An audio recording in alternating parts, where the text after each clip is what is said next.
It's 1 o'clock, and I do not want to hold you guys long, but I have an honor and pleasure of introducing Michael White and Julie Brown with SAU Tech. Today, they're going to be our speakers for today, talking about caring for your mind, preventing burnout, and promoting well-being. So I think this is a topic that all of us can use because we all wear multiple hats. And so without further ado, I turn it over to Julie and Michael.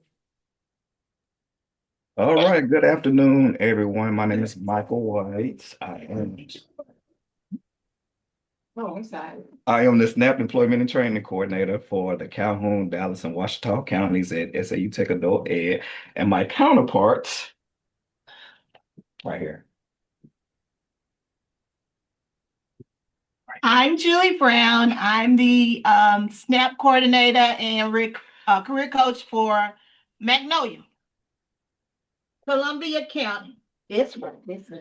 Yeah, I don't know why Latasha decided to let us do all together, but we're gonna make it work today. Today we're gonna be talking about caring for your mind. I will be doing talking about the burnout part, and Miss Julie will be talking about the promoting the well-being part. Before we get into the conversation, would anybody like to dive into and tell them what they think or tell us what burnout means to them? Any takers? No? You guys can feel free to unmute yourself to answer the question. I don't know if I necessarily is actually I don't know if I necessarily have like a good definition for burnout, but I can tell when I'm burnt out when my reactions to situation is more than it needs to be. Okay. All right. Thank you, Ashley. Anyone else would like to speak on that part? All right. We're going to keep on rolling then. Understanding burnout. Burnout is a state of emotional, physical, and mental exhaustion caused by prolonged stress. Common symptoms include fatigue, cynicism, irritability, and reduced performance. And cynicism is a distrustful attitude that believes people are motivated by pure self-interest. It often develops when we feel overwhelmed, emotionally drained, and unable to meet constant demands.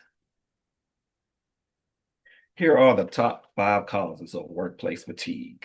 You have dehydration because when we all get to work so much, we forget to hydrate and drink that water like we need to. Inadequate sleep. They recommend at least 8 hours of sleep. I don't know when the last time I've had 8 hours myself. So I know with dealing with adult ed, we probably have a little lack of sleep as well. Repetitive work also causes a little workplace fatigue when we get into that constant rotation of doing the same thing, then we get a little burnt out from that. Poor lighting and skipping meals. Causes of burnout.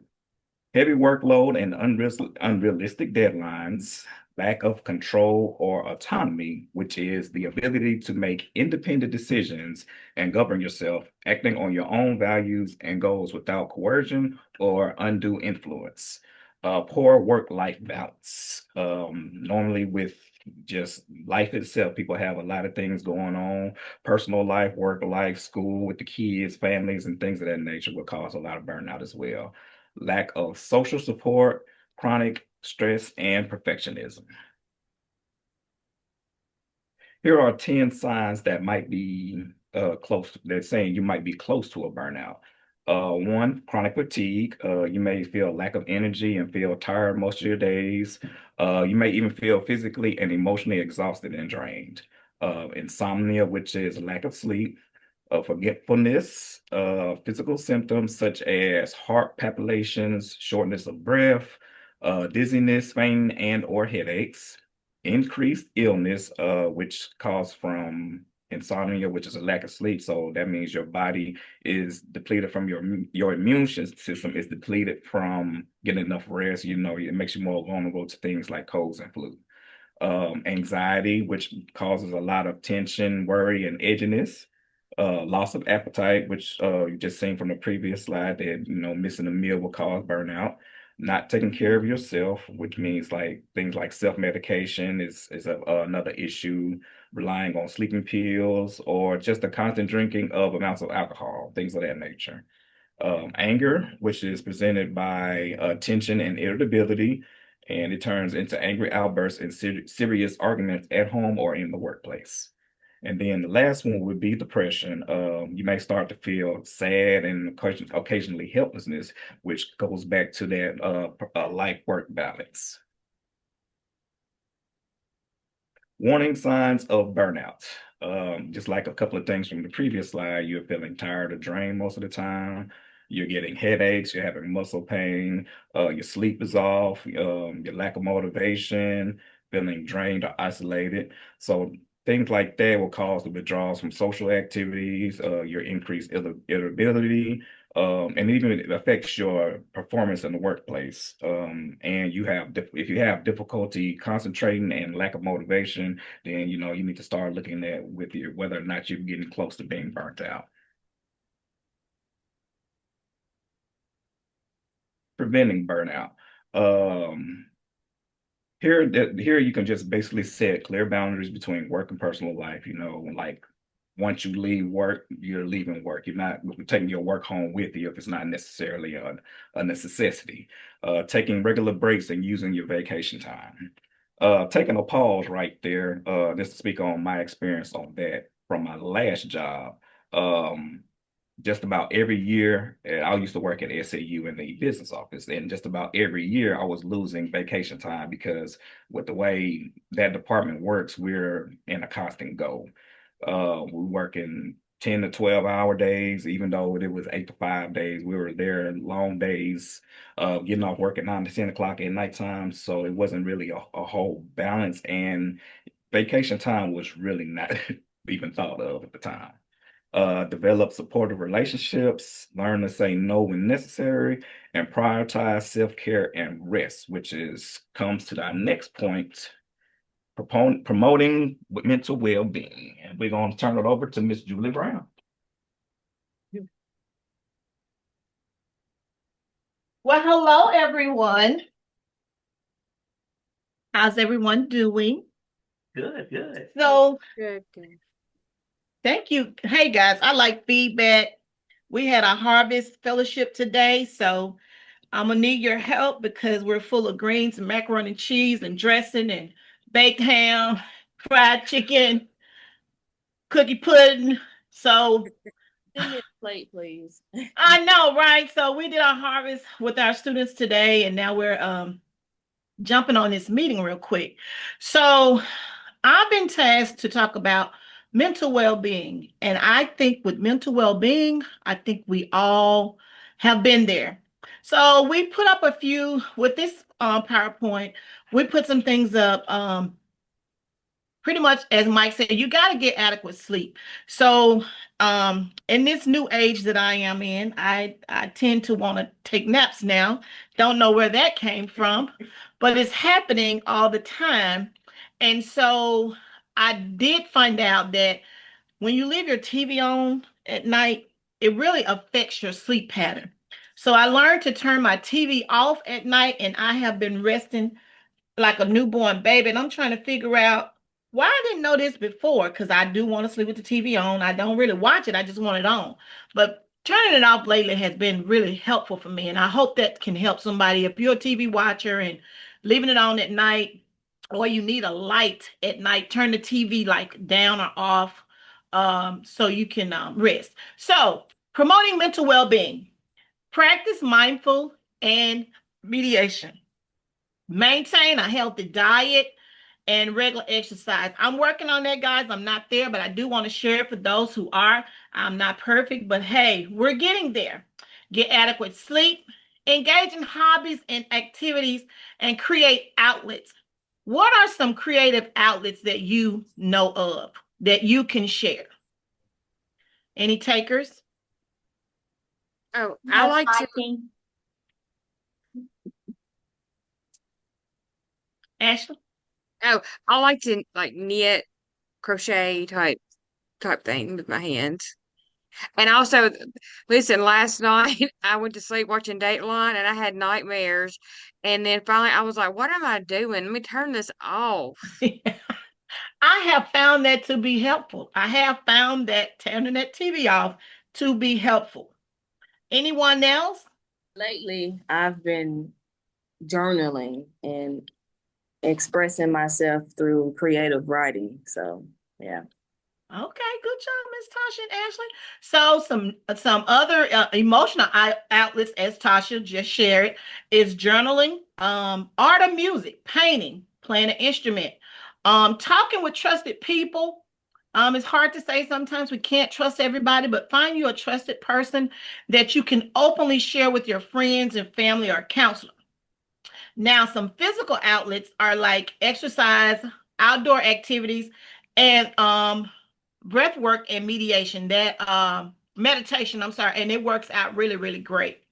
And creative, you can do hobbies such as cooking and, like Ashley said, crafting, photography, learning to in your learning part of it, you can do reading, studying, explore new skills to stimulate your growth, you know. Um, I think my Facebook post today is sharpen your vision. Make your vision more sharper when you come down to creative outlets and having burnouts and having want to work on your mental well-being. The social part of it is me mostly. I'm always volunteering. I'm in group activities around my community, and I support groups, spaces, and shared building relentless communication. So that brings us to our next slide. How are you coping with strategies for stress? How do you cope with them? You have take deep breaths. Journaling, as Tasha stated, connect with nature. Some of you all like to walk outdoors or take the nature trail. It's always good. And as it say, talk to a trusted mentor or a therapist. Drink lots of water. You can, instead of taking the elevator, take the stairs. Get activated at lunch if you can. On your lunch, your 30-minute lunch, walk around, move away from your desk. I have noticed that when I eat lunch at my desk, I'm still working. We need to step away from our desk, um, take a lunch in another room or in your car or outside, just away from your desk. 10 healthy habits for the office dweller. Look at it. Eat breakfast at home. Park far from the entrance. That won't happen for me, but it sounds interesting. I will start practicing. I'm not saying I'm perfect. I'm just saying, hey, let's do some different things. Okay. Pack a healthy lunch and snack. Do some stretches at your desk or, in the hallway or step outside. Limit coffee and caffeine. Hey guys, I'm working on it. I'm not there yet, but I'm on my way. I'm on my way for 2026. Get natural light, natural sunshine, sunlight. I understand that it's very good. Walk every hour. I think working 8-hour jobs, walking every hour is kind of hard, but you can definitely try it on the weekend. If not every hour, at least do 30 minutes a day. Start somewhere. Drink lots of water. Take the stairs and get activated at lunch if you can. If you can, not guaranteed. Building a supportive environment is very important to encourage open communication about mental health. So if you see yourself and you need to get the help you need, please don't hesitate. I think we all have like team leads and supervisors and managers that we can talk to. And if you are on this call and you with adult ed, there is insurance, there is a counselor, there is a therapist that you need to reach out to, then do that. Promote flexible scheduling and reasonable workloads. So make your workload fit you, but make sure that you're getting it done. Recognize achievements for provided feedback and cultivate empathy and understanding in the team. So we all from different backgrounds. We need to have empathy with each other. Make sure that we're communicating the right words to each other so we can continue to work together and a happy environment. In conclusion, caring for your mind is not a luxury, it's essential. but recognize signs of burnout, setting boundaries, and prioritize well-being. You can maintain energy, focus, and fulfillment in both personal and professional life. Team success. So we are at the end of our presentation. We are career coaches. Ms. Renisha is our career coach for Calhoun, Dallas, and Washita County. Our career coach and our SNAP ENT coordinator is our one and only Mr. Mike. And I am the career coach here in Columbia County. This presentation we worked together. It was very, we learned some stuff about our own self while we was working on this presentation. So all I'm saying is make sure that you take care of you. Make sure you're doing well-being. Make sure you're not getting burnt out. And if you feel burnt out and you feel like you need to speak to someone, talk to your supervisor about it. Maybe try something different. If it don't work, try something else. I don't believe in plan B. I am a plan A.